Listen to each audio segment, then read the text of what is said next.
Hi friends! Today we are going to read chapter 13 in Charlie and the Chocolate Factory by Roald Dahl. The title of this chapter is The Big Day Arrives. The sun was shining brightly on the morning of the big day, but the ground was still white with snow and the air was very cold. Outside the gates of Wonka's factory, enormous crowds of people had gathered to watch the 5 lucky ticket holders going in.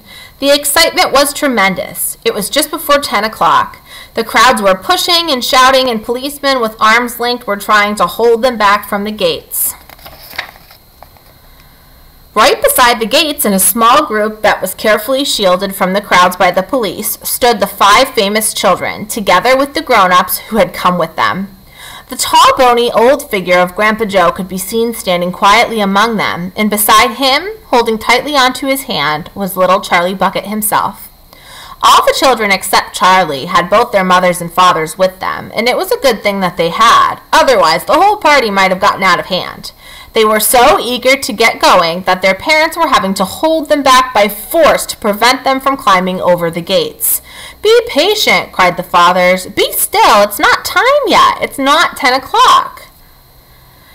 Behind him, Charlie Bucket could hear the shouts of the people in the crowd as they pushed and fought to get a glimpse of the famous children.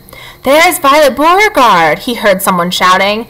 "That's her, all right. I can remember her face from the newspapers." "And you know what?" somebody else shouted back. "She's still chewing that dreadful piece of gum she's had for 3 months. You look at her jaws, they're still working on it." "Who's the big fat boy?" "That's Augustus Gloop." "So it is. Enormous is he." "Fantastic. Who's the kid with the picture of the Lone Ranger stenciled on his windbreaker?" "That's Mike Teavee. He's the television fiend."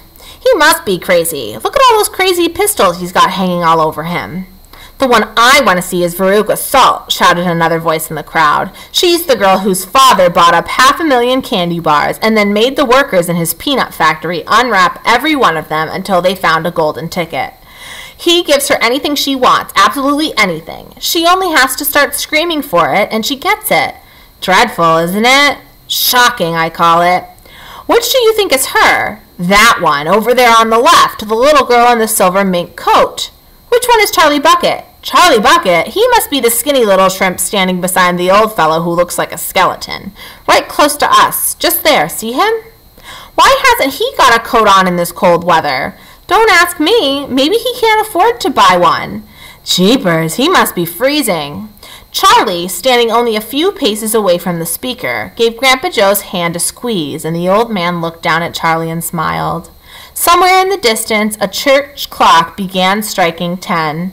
Very slowly, with a loud creaking of hinges, the great iron gates of the factory began to swing open. The crowd became suddenly silent. The children stopped jumping about. All eyes were fixed upon the gates. "There he is," someone shouted. "That's him." And so it was. Oh man, I'm so excited to see what happens next. But for now, that was chapter 13 of Charlie and the Chocolate Factory. See you guys soon.